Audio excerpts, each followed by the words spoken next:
porque eles servem de transição entre aquilo que vimos semana passada e hoje. Vamos ler para depois, então, explicar e aplicar esse texto. Gálatas 2, a partir do verso 15. Diz assim a palavra de Deus. Nós judeus, por natureza, e não pecadores dentre os gentios, sabendo, contudo, que o homem não é justificado por obras da lei, e sim mediante a fé em Cristo Jesus, também temos crido em Cristo Jesus, para que fôssemos justificados pela fé em Cristo, e não por obras da lei. Pois por obras da lei ninguém será justificado. Mas se procurando ser justificados em Cristo, somos nós mesmos também achados pecadores, dar-se-á o caso de ser Cristo ministro do pecado? Certo que não. Porque se torno a edificar aquilo que destruí, a mim mesmo me constituo transgressor. Porque eu, mediante a própria lei, morri para a lei, a fim de viver para Deus. Estou crucificado com Cristo. Logo, já não sou eu quem vive, mas Cristo vive em mim. E esse viver que agora tenho na carne, vivo pela fé no Filho de Deus, que me amou e a si mesmo se entregou por mim. Não anulo a graça de Deus, pois se a justiça é mediante a lei, segue-se que Cristo morreu em vão. Vamos orar?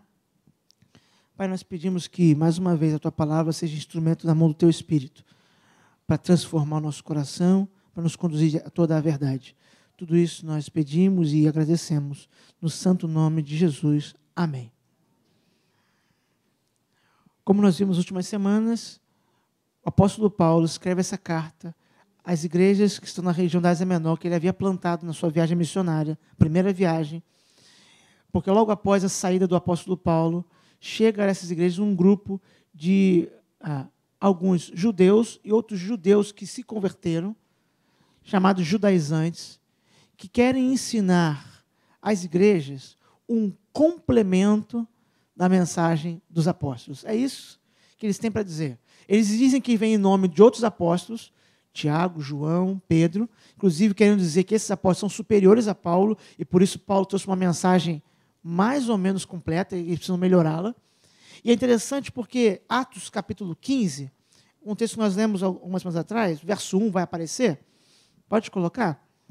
Tem um resumo da mensagem desses judaizantes. Alguns indivíduos que desceram da Judéia ensinavam aos irmãos: se não vos circuncidardes segundo o costume de Moisés, não podeis ser salvos. Eles não estavam dizendo que essa mensagem era uma mensagem secundária. Estavam dizendo que quem não desse ouvido ao que eles estavam dizendo não era salvo. Não era salvo. Quem não cumprisse os rituais judaicos, circuncisão, a lei dietética, quem não seguisse as festas, quem não tivesse todo o ritual prescrito na lei, não na lei só os 10 mandamentos, da onde os apóstolos nunca revisaram ou se apartaram, mas a lei que era temporária, a lei dos rituais da antiga aliança, a lei dos cultos da antiga aliança, antes de Cristo, o Supremo Cordeiro, o sacerdote, ser revelado. Eles queriam que os cristãos então voltassem a essas práticas do judaísmo, para que isso desse a eles a segurança da salvação. É como se eles dissessem: esse anúncio de evangelho da graça é muito bom, mas não é suficiente. Vocês precisam de um pouco mais do que isso. Vocês precisam fazer alguma coisa para complementar isso que Paulo anunciou a vocês. E esse relato de Atos 15 é a porta de entrada para a conhecida Assembleia ou Concílio de Jerusalém.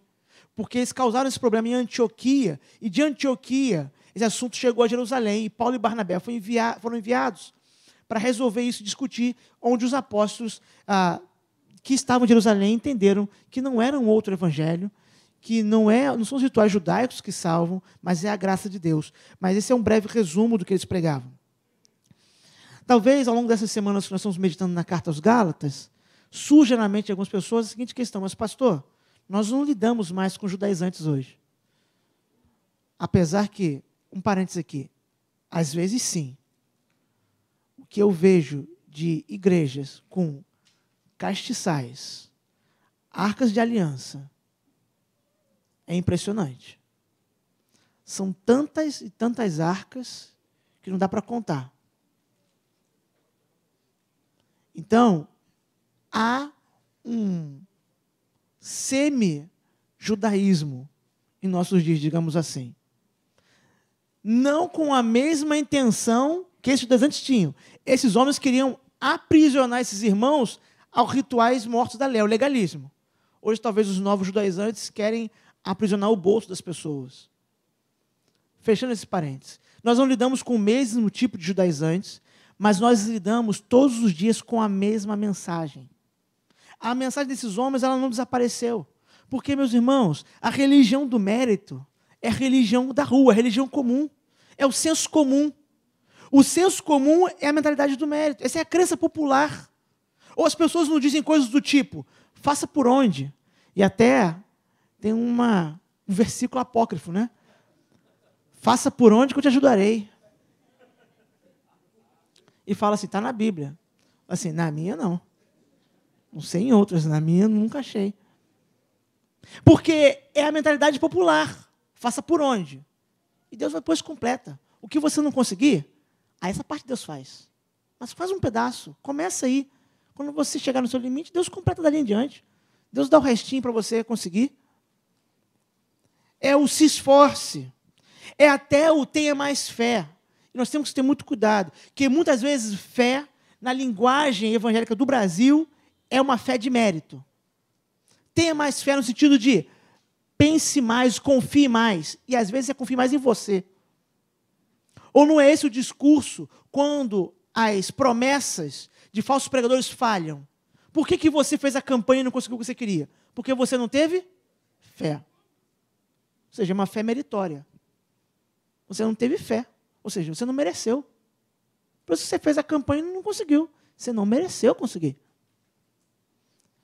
Você não leu a letra miúda lá. É fazer a campanha e ter uma fé que mereça o que a campanha te promete. Essa é a religião popular e, por isso, a mensagem que Deus entregou a Paulo para que ele entregasse à igreja da Galácia, ela ainda é relevante hoje. Porque nós lidamos com isso todos os dias. Dentro das igrejas e fora delas, com as pessoas com as quais nós convivemos. Esse tipo de pensamento ele é característico, ele é típico do homem caído, porque ele representa confiança em si mesmo. Por isso a religião do mérito é tão conhecida, popular e tão disseminada. Porque todo ser humano tem uma coisa em comum. É um membro de uma raça caída, que confia em si próprio. Semana passada, lendo uma citação do Stott, ele dizia, esse pensamento religioso é lisonjeiro, porque ele diz para as pessoas, você pode alguma coisa. As pessoas querem ouvir exatamente isso, que elas podem alguma coisa. Se sentem lisonjeadas com isso. Foi contra isso, meus irmãos, que os reformadores lutaram. Eles tiveram que lutar para defender a suficiência da graça. Não que a graça não fosse anunciada antes do século XV, nos pré-reformadores, século XVI, não é que ela não fosse anunciada, mas ela era anunciada como algo a ser completado. Uma graça que não é suficiente. É a graça de Deus e penitências. É a graça de Deus e indulgências. Quando os reformadores adicionam a palavra, porque eles não adicionaram, eles só interpretaram, somente, justificação pela graça, por meio da fé, somente. Esse somente é para dizer, não há complemento. A penitência, a indulgência, qualquer outra coisa não pode lhe favorecer como a graça lhe favorece, porque só a graça pode suprir. E é impressionante como nós estamos falando do primeiro século, provavelmente ano 49, 50, até máximo 52, a carta aos Gálatas, Paulo falando para aqueles irmãos, para a liberdade do evangelho, para sair da escravidão do legalismo. Século XVI, isso porque a gente está pulando, obviamente. Os reformadores estavam libertando o povo do aprisionamento, de novo, do legalismo, agora baseado em indulgências e penitências, porque a indulgência era uma prisão, era uma coação. Compre o perdão, já que você não conseguiu merecê-lo por penitência. Compre-o. E ainda no século XXI, até porque sempre vai ser assim, enquanto os homens forem homens, sempre vai ser assim. Nós precisamos voltar a essa mensagem e sermos relembrados dessa necessidade de adicionar o somente, para deixar claro que a graça de Deus não precisa de complementos, ela é suficiente para a salvação, como Deus planejou, e para que aqueles que foram salvos permaneçam na graça de Deus.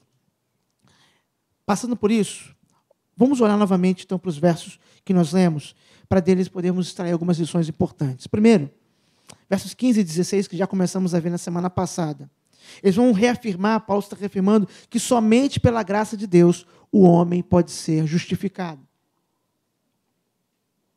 O verso diz, nós judeus, perceba, ele começa com eles, nós, eu, Pedro, Tiago, João, esses judaizantes, nós judeus, por natureza, e não pecadores dentre os gentios, nós sabendo, contudo, que o homem não é justificado por obras da lei, e sim mediante a fé em Cristo Jesus, também temos crido em Cristo Jesus, para que fôssemos justificados pela fé em Cristo, e não por obras da lei, pois por obras da lei ninguém será justificado.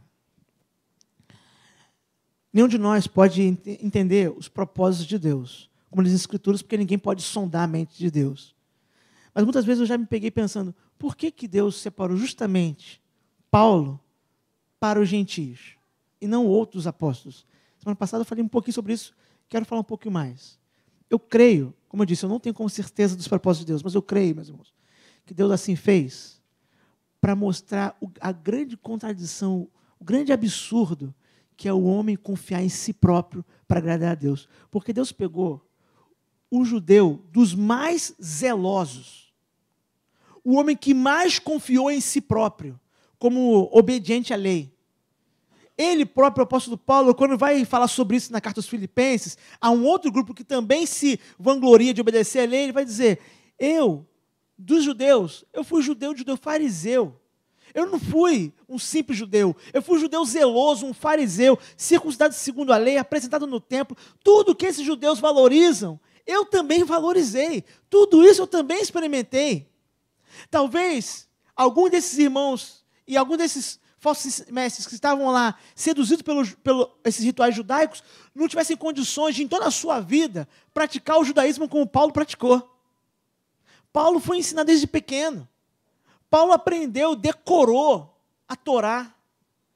E agora, esse homem que foi criado nessa ambiência, para nós pode parecer uma ironia, mas eu creio que é um ato pedagógico dizer, é esse que prega para os gentios e diz para o gentio, não confie em você mesmo.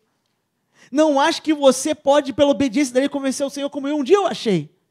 Porque é a graça de Deus que nos salva. Ele diz, nós sendo judeus, nós sabemos disso. Nós sabemos que não podemos ser justificados pelas obras da lei. Essa palavra justificado é uma palavra-chave na fé cristã. Ela é um termo do ambiente jurídico. Ela serve como o oposto, servia como o oposto de condenado, na linguagem jurídica greco-romana.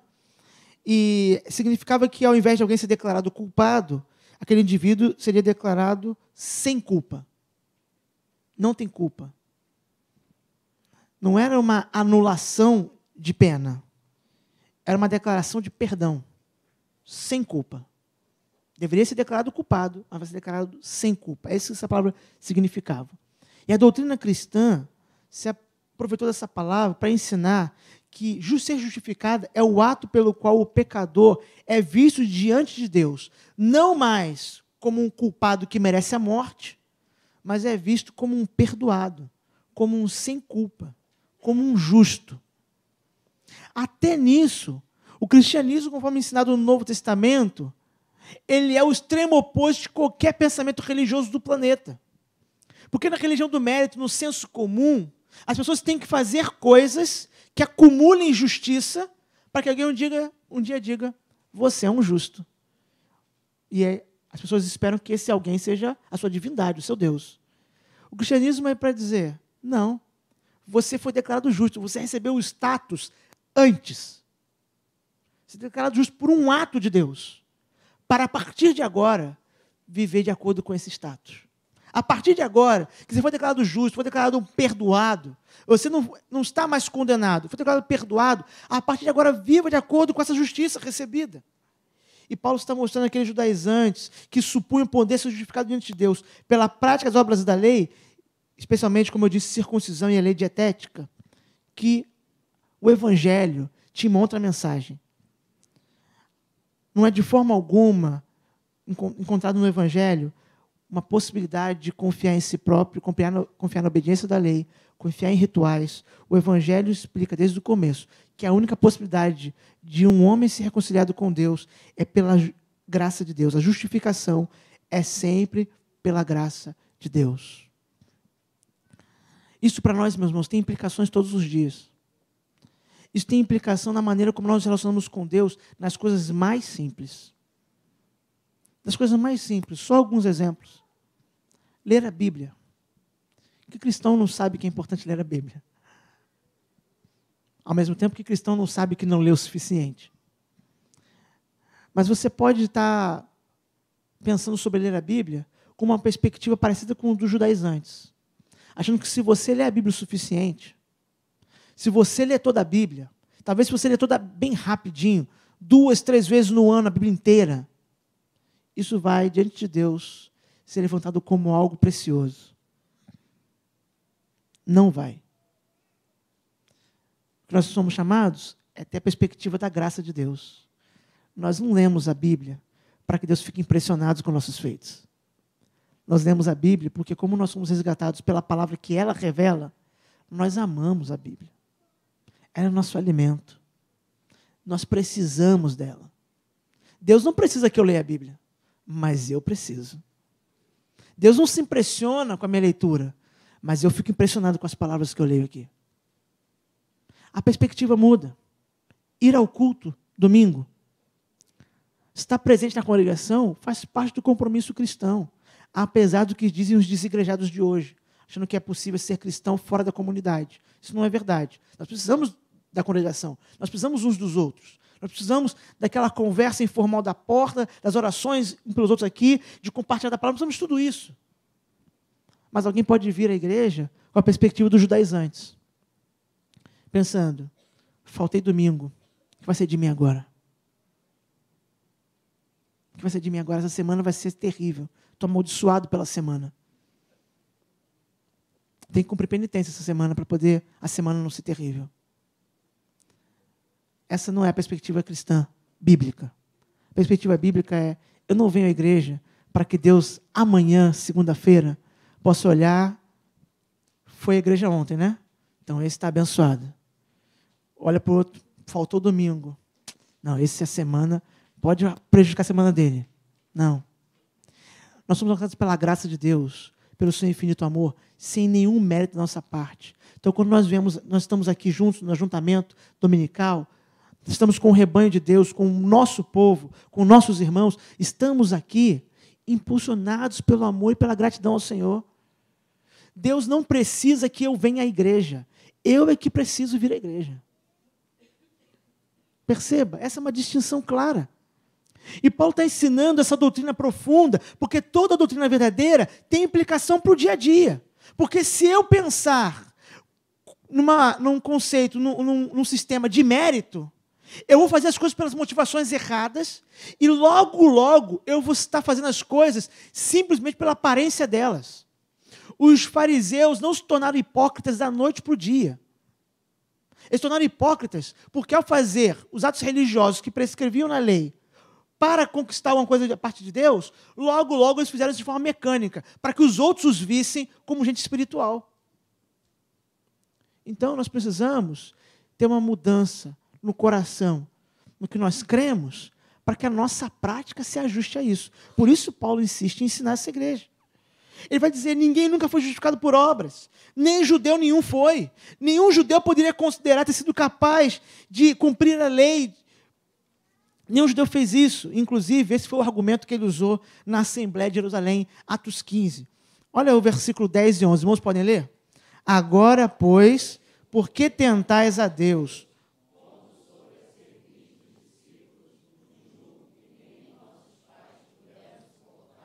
Nem nós. Mas cremos que fomos salvos pela graça do Senhor Jesus, como também aqueles o foram. Ele diz, nem nós, judeus, suportamos esse jugo. Nós não cumprimos a lei. E ele está dizendo isso para judeus. Assim, vocês sabem que nós não cumprimos a lei. Se nós não confiarmos na graça de Deus, estamos perdidos. Porque agora vamos colocar esse peso sobre esses irmãos que nem conheciam a lei até que conhecessem as Escrituras. Ele usou esse argumento em Jerusalém, porque ele já havia usado o mesmo argumento em Antioquia. Em Antioquia, Paulo e Barnabé, quando primeiro tiveram contato com esses falsos ensinos, com esse outro evangelho que é falso, eles explicaram como a Boas Novas é um anúncio de que pecadores são salvos pela graça de Deus e por ela somente, por aquilo que Deus fez em Jesus Cristo. Atos 13, 2 capítulos anteriores no livro de Atos, porque eles estavam ainda em Antioquia, eles disseram: tomai, pois, irmãos, conhecimento de que se vos anuncia remissão de pecados por intermédio deste, está falando do sacrifício de Cristo, e por meio dele, todo o que crê é justificado de todas as coisas das quais vós não pudesseis ser justificados pela lei de Moisés. Ele poderia ter sido mais claro ao dizer: nós estamos anunciando remissão de pecados, perdão, pela graça de Deus, naquilo que Cristo fez por nós. Por quê? Porque esse aspecto a lei não poderia cumprir, porque nós não podemos cumprir a lei. Por isso, nós somos justificados, declarados justos, pela graça de Deus. Antes de ir ao próximo ponto, a questão, em termos teológicos, pode ser resumida o seguinte, irmãos: o caráter justo de Deus exige justiça, a qual nós não podemos oferecer. O caráter justo de Deus exige justiça. Por isso, pelo fato de nós não podemos oferecer e de Deus exigir, o próprio Deus oferece a justiça como dom por meio de Jesus Cristo. Deus exige justiça, mas Ele oferece essa própria justiça como dom por meio de Jesus Cristo. Por isso, nós nos apresentamos ao Senhor como justos por causa de Jesus Cristo. Essa é a nossa segurança. Não é a segurança dada por homens, não é a segurança dada por vãs filosofias, é a segurança da graça de Deus, demonstrada em Jesus Cristo e aplicada pelo Espírito a pecadores como nós. A graça de Deus se manifesta por meio da fé, não uma fé para aceitar, para ser aceito por Deus, não uma fé meritória, mas fé que aceita os méritos de Cristo e confia nele somente. Paulo está lembrando aqueles irmãos disso, para que eles pudessem viver, então, de acordo com essa convicção. Sendo que, nessa parte do capítulo 2, Paulo ele vai estar detalhando cada vez mais o seu argumento. Ele começa mostrando que todo judeu sabe disso, porque judeu nenhum cumpriu a lei, como nenhum homem cumpriu a lei. E ele vai explicar, já combatendo uma objeção, provavelmente porque é uma objeção que já existia na igreja da Galácia. Ele já sabia que aqueles irmãos, quando lessem a carta, iam se perguntar: mas e aquilo que eles falaram? Qual era a objeção? Vamos ler a resposta para dela inferir a pergunta, a objeção. Verso 17 e 18, onde Paulo vai mostrar que a verdadeira graça afasta o crente do pecado. Mas se procurando ser justificados em Cristo, fomos nós mesmos também achados pecadores, dar-se-á o caso de ser Cristo ministro do pecado? Certo que não.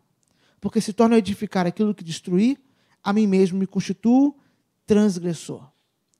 O argumento dos judaizantes era mais ou menos o seguinte: como que essa graça vai estimular a responsabilidade? Falar para as pessoas que elas são salvas pela graça vai fazer com que elas relaxem da sua responsabilidade de viver uma vida correta e justa. Porque está dizendo para elas que não faz diferença. É como se a pergunta fosse: de que vale ser bom se Deus não leva em conta as minhas obras e perdoe e reconcilie por meio de Cristo?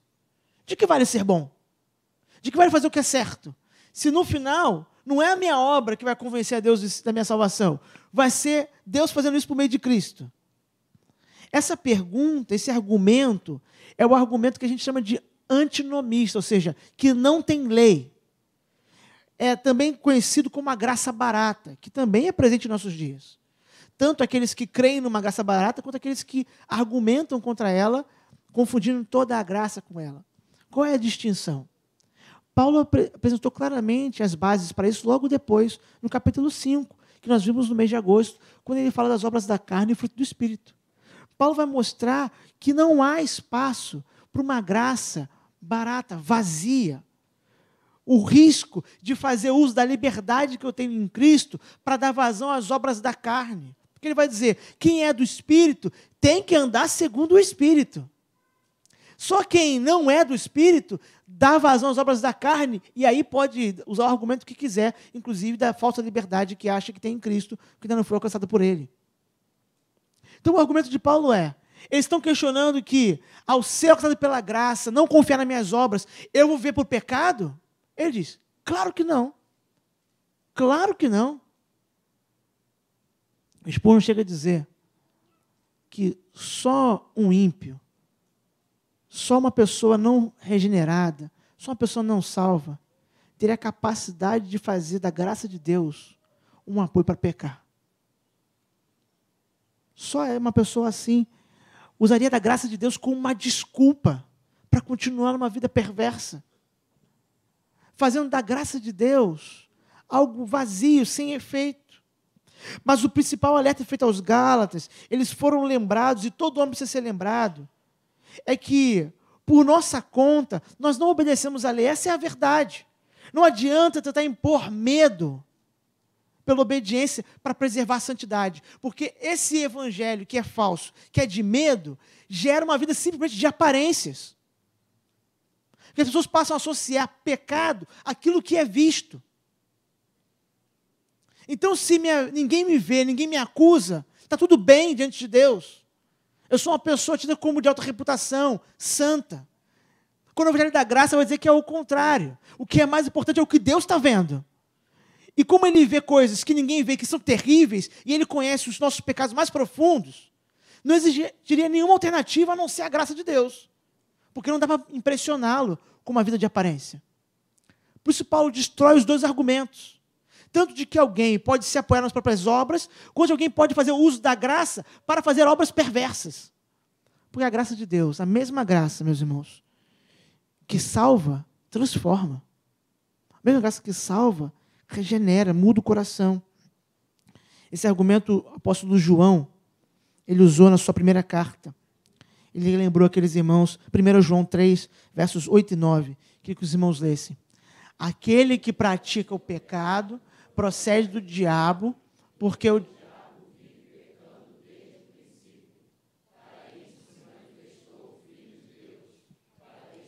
as obras do diabo.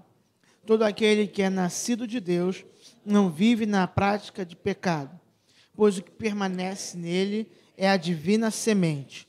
Ora, esse não pode viver pecando, porque é nascido de Deus. Antes de falar um pouco do texto, tem que falar um pouco sobre o que esse texto não está dizendo. Porque há um pregador, hoje bem menos conhecido, mas que foi muito, muito famoso, somente nos anos 80, 90, muito famoso. Ele é quase meu xará. E ele tem muitos seguidores no YouTube, muita gente ouvindo os sermões dele. Ele explica esse texto, o Caio Fábio, dizendo que, baseado nesse texto, tudo que o crente faz não é pecado, porque o crente não peca. Ele usa esse texto para contradizer o argumento de todos os apóstolos, em todos os textos do Novo Testamento, em todo o Antigo Testamento, para dizer, viva uma vida libertina, viva uma vida devassa, faça o que você quiser, satisfaça seus desejos, porque se você é um crente, você não peca. Perceba, o problema não é cognitivo, não é de inteligência. Ele é um homem muito inteligente. O problema é de rebeldia. O problema é moral, é do coração, não é da cabeça. João está dizendo para aquela igreja, a carta de João, a primeira carta, é uma carta para dar segurança contra a salvação, para fazer duas coisas. Primeiro, aqueles irmãos que estão debaixo de perseguição e sofrimento, terem convicção de que foram alcançados pela graça de Deus. E segundo, aqueles que estão no auto-engano, achando que foram salvos por si próprios, achando que foram salvos pela tradição, ou qualquer outra coisa, sejam despertos para a realidade da salvação pela graça. O João escreve uma carta para despertar quem está no auto-engano e dar segurança para quem está com medo, perturbado, mas é um salvo. E João, nesse contexto, ele usa uma das evidências que ele vai dizer, é a prova moral. Ele diz isso a um autor chamado Robert Shaw. Ele criou essa percepção, essa leitura de 3 provas que João dá. A prova teológica, a prova moral e a prova social, ou a prova de relacionamento. João vai falar que a prova teológica é confessar que Jesus Cristo veio em carne. Jesus não era aparentemente homem, ele foi homem. E João vai explicar isso, com as implicações disso. A prova social ou de relacionamento é o amor. 1 João capítulo 4 vai dizer claramente, quem não ama não é de Deus, porque Deus é amor. Mas a prova moral é essa. A prova moral é, quem nasceu de novo não vive no pecado. O pecado passa a ser um acidente, não um estilo de vida, não um modelo de caminhada. Por isso, a graça barata não nasce da verdadeira graça. Esse falso evangelho, que alguns podem então levar para um outro extremo, de dizer, então já que não há lei, faça o que você deseja, esse falso evangelho não nasce do verdadeiro evangelho. O verdadeiro evangelho é, nós somos salvos pela graça, mas a mesma graça nos transforma. A mesma graça que salva da ira e reconcilia com Deus, nos constrange a abandonar o pecado. A graça que advém do evangelho, ela não só muda o meu status de pecador para justo, ela muda meu coração, para que eu não deseje o pecado, cada vez menos. Perceba o exemplo de Israel, antes de então eu ir para o próximo e concluir essa mensagem. Israel, quando foi liberto do Egito, pense na narrativa. Israel foi chamado povo de Deus antes ou depois da lei entregue no Sinai? Antes. Muito antes. Ele é chamado povo de Deus pela aliança feita com Abraão. Deus começou uma aliança com Abraão, lá em Gênesis capítulo 12, e no capítulo 15 de Gênesis, inclusive, ele firma essa aliança em si próprio, no próprio Deus. Não é Abraão que dá garantias da aliança, é Deus que dá garantias, como um penhor da aliança. Depois, quando Deus desperta Moisés, Deus diz que ele despertou Moisés e o vocacionou para libertar o povo, porque aquele povo é o povo dele, o povo de Deus, com o qual ele firmou uma aliança lá atrás com Abraão, e que ele, Deus, ia honrar o que ele disse que ia fazer. Por isso ele diz, agora você vai e anuncia libertação para o meu povo. Só depois que o povo já está livre, eles recebem a lei para obedecer. Da onde surge a pergunta, eles tiveram que obedecer para ser povo de Deus, ou eles foram feitos povo de Deus para depois obedecer? Eles foram feitos povo de Deus e depois chamados à obediência. Porque esse é o caminho que Deus estabeleceu.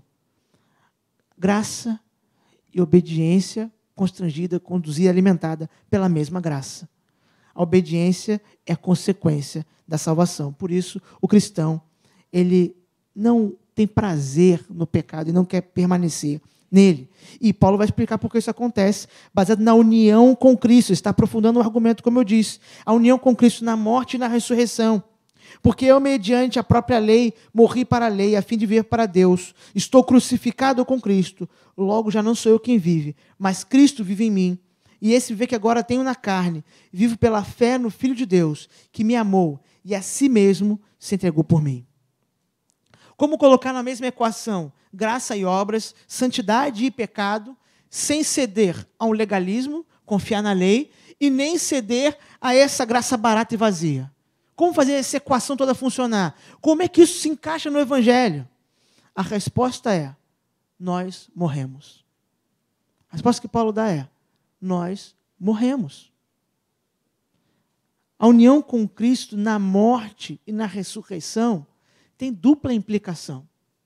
Nós falamos muito da união com Cristo na morte e na ressurreição, no sentido de que é o primeiro sentido, em Cristo nossos pecados foram pagos. Porque Cristo recebeu a pena do nosso pecado. Então nós estamos unidos a Cristo no sentido de que Ele pagou a pena que era nossa. Ele morreu no nosso lugar.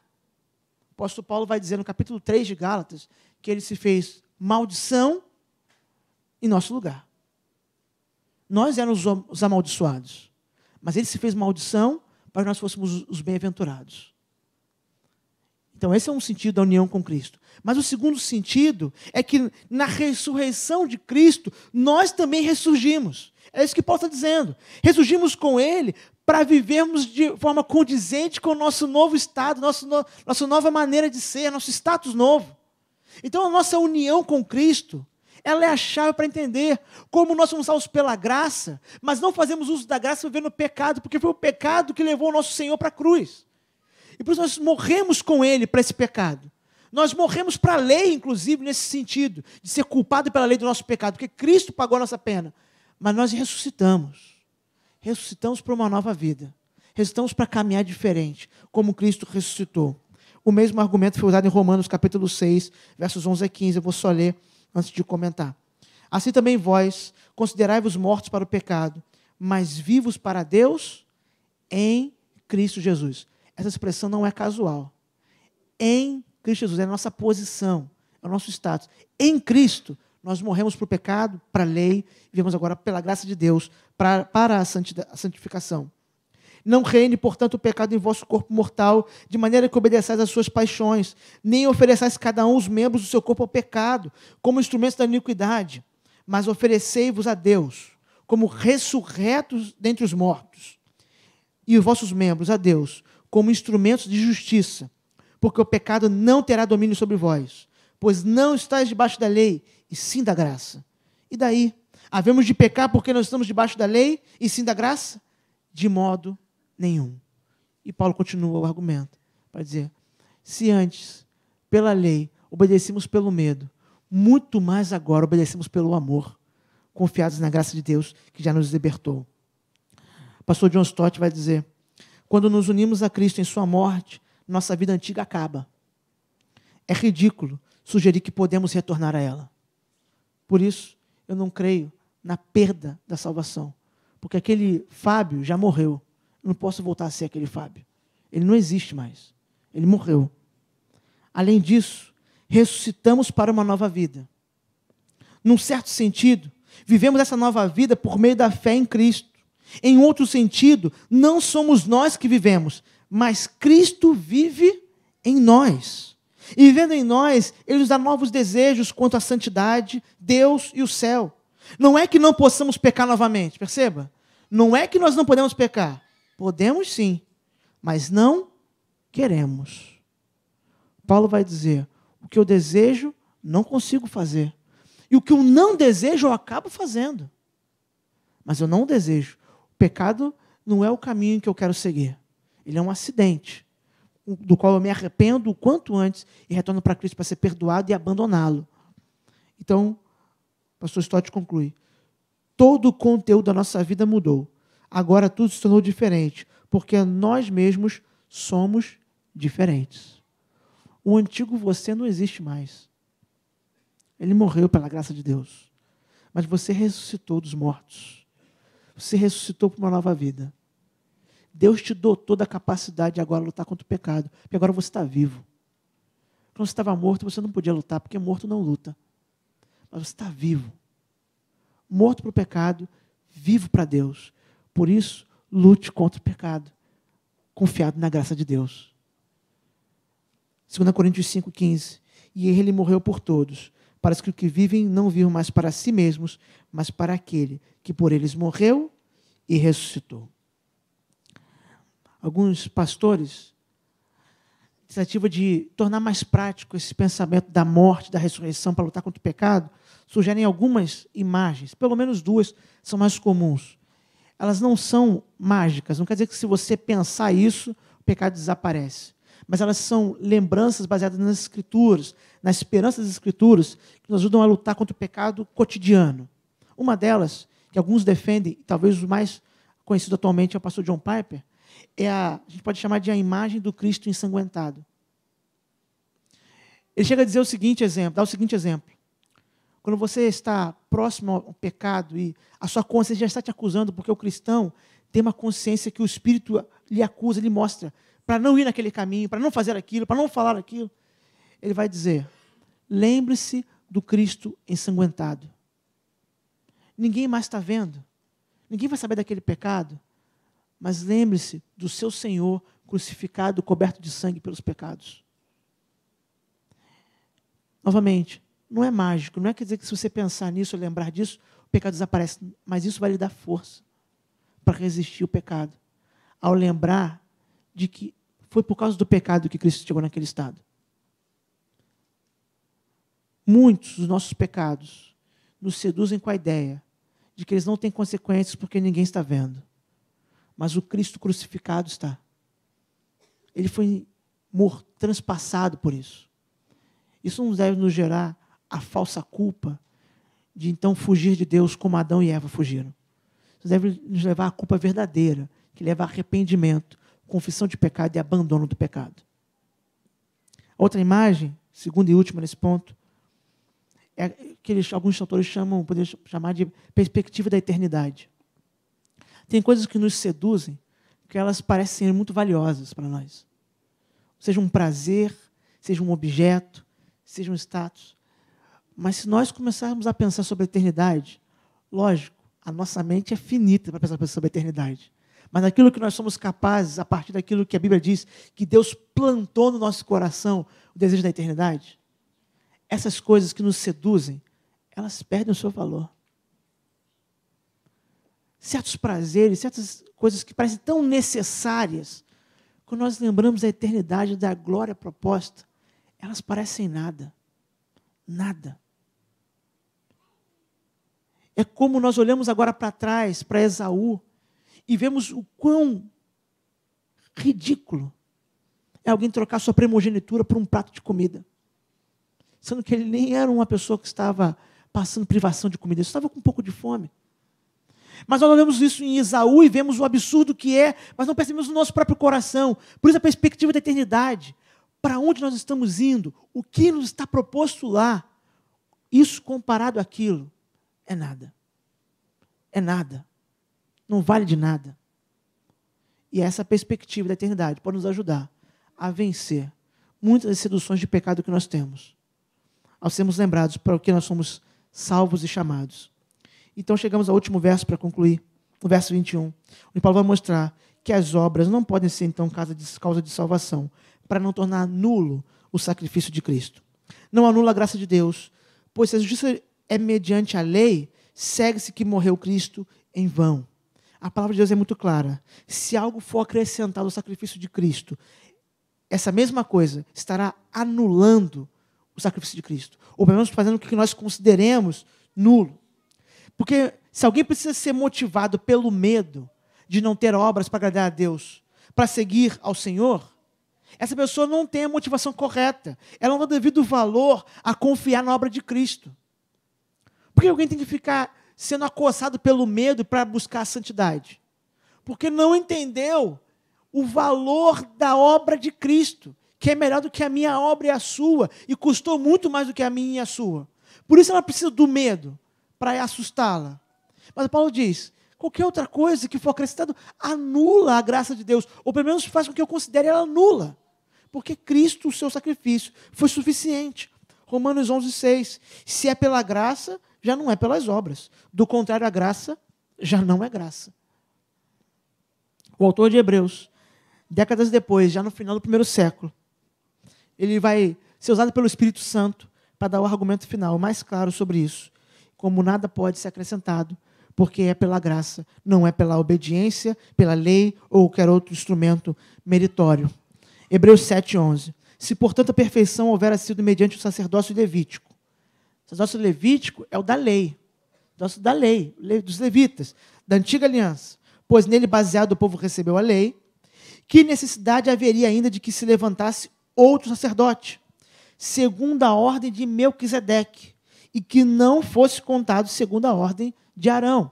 Se você ler todo o capítulo e ler a carta de Hebreus de forma geral, vai perceber que o sacerdócio de Cristo, a ordem da qual Cristo é o sumo sacerdote, não é a ordem de Arão. Inclusive, Jesus nasceu como judeu, mas não na tribo certa. Ele não nasceu na tribo dos sacerdotes. Por quê? Porque ele é de outra linhagem. E aí, o autor de Hebreus, inspirado pelo Espírito, ele lembra dessa figura de Melquisedeque. Um sacerdote que ninguém sabe de onde veio e para onde foi. Mas quando ele aparece na narrativa, Deus pega Abraão. Quem é Abraão? É o povo de Deus. O povo de Deus é um povo de duas pessoas naquele tempo. Deus pega Abraão e faz Abraão apresentar o sacrifício a Melquisedeque, reconhecendo o seu sacerdócio. Depois Melquisedeque some da história. Até que Deus, pela sua graça, faz o autor de Hebreus lembrar disso. Nós não somos salvos por causa da lei, porque nós estamos debaixo de outro sacerdócio. Nosso sacerdote não é o da lei da antiga aliança.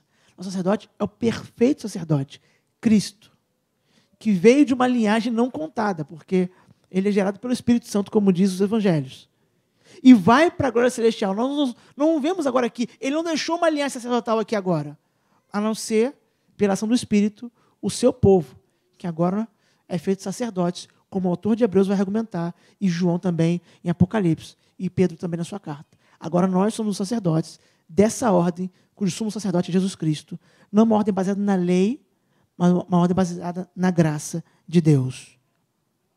Nos próximos capítulos, quando nós falarmos da carta aos Gálatas, vamos ver como essa lei, esse sacrifício, esse sistema, tinha um propósito de conduzir os homens a Cristo. E eu encerro com a leitura de Romanos 7, versos 4 e 6. Assim, meus irmãos, também vós morrestes relativamente à lei, por meio do corpo de Cristo, para pertencerdes a outro, a saber, aquele que ressuscitou dentre os mortos, a fim de que frutifiquemos para Deus.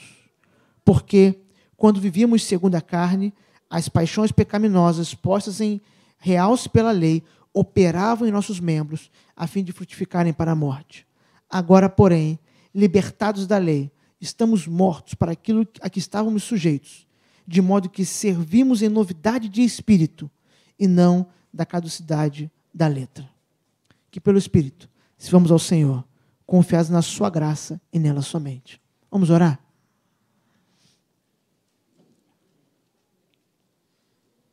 Pai bendito, Senhor nosso Deus, obrigado pela tua palavra, que é palavra para salvação, porque abre nossos olhos e nos mostra Cristo crucificado e ressurreto, que faz com que nós paremos de olhar para nós mesmos, de confiar em nós mesmos e depositemos a confiança em Cristo, quando conhecemos a tua graça manifesta no teu Filho. Mas obrigado também porque a tua palavra, ela nos lembra todos os dias que não é só para a salvação, não é só para a entrada na tua graça que esse sacrifício serve. Nós fomos salvos pela graça e por essa mesma graça permanecemos, ó Pai, na salvação. Por essa mesma graça somos levados a buscar a santificação, ó Pai. Como diz o teu servo, o apóstolo na palavra, constrangidos por esse amor. Pai, nós não queremos viver mais, mas é Cristo, é o teu Filho que vive em nós. Não permita, Senhor, que façamos o teu Filho membro, participante do pecado, mas pelo contrário, pela tua graça, nos conduz a lutar contra aquilo que é uma blasfêmia, é uma ofensa contra o Senhor, para que possamos viver de acordo com a tua vontade. Pai, que não busquemos na lei e na obediência mérito algum, mas que a lei sirva para nós, para conduzir até Cristo, e também para que depois, salvos pela tua graça, possamos praticá-la como sinal da nossa gratidão ao Senhor. Tudo isso, ó Pai, nós pedimos e agradecemos, no nome santo de Jesus Cristo. Amém. Por tudo que tens feito, por tudo que vais fazer, por tuas promessas e tudo que és, eu quero te agradecer com todo o meu ser. Te agradeço.